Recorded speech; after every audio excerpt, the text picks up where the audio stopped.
Hello, encore une petite vidéo sur au sujet des floraisons.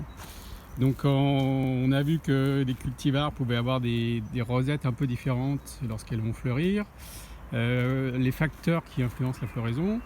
Et donc là j'ai un exemple d'un cultivar qui, lui, à contrario, a très peu de différenciation sur les rosettes, hein. On voit que les rosettes sont assez uniformes, et pourtant là, vous voyez, sur celle-ci, on voit déjà les boutons de fleurs qui se préparent. Donc ça, c'est un cultivar que moi j'ai sous le nom d'Apollo, qui semblerait être un nom erroné. Peut-être c'est en réalité Tipsy. Bon, ça c'est voilà pour la petite anecdote.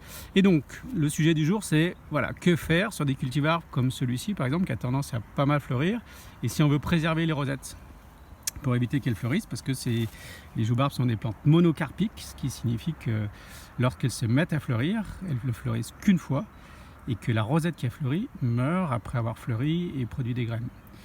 Donc sur certaines plantes, quand on a peu de rosettes, ou voilà, qu'on veut essayer de préserver la rosette, on peut essayer d'intervenir. Donc moi j'utilise voilà, une petite épinette comme ça. Au passage, c'est une très bonne marque, c'est une marque Ars qui fait du très beau matériel pour les professionnels, sécateurs, scies et brancheurs, etc., que vous pouvez trouver sur le site Sécateur SI. Bon, voilà, petite parenthèse passée.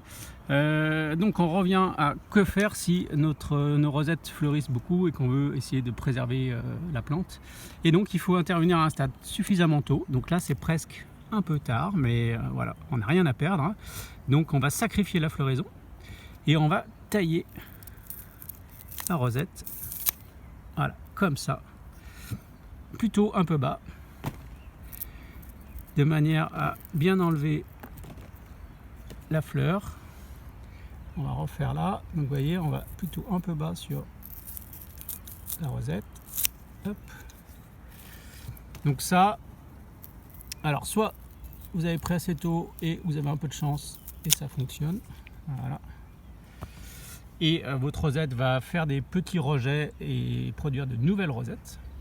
Soit il est déjà un peu tard, ou elle n'a pas décidé à vous faire plaisir, et au contraire elle est vraiment décidée à fleurir et elle va refaire des rejets mais qui seront aussi des fleurs. Donc là, bon, voilà, ça sera loupé, mais voilà une petite astuce si vous voulez préserver une rosette par-ci ou par-là.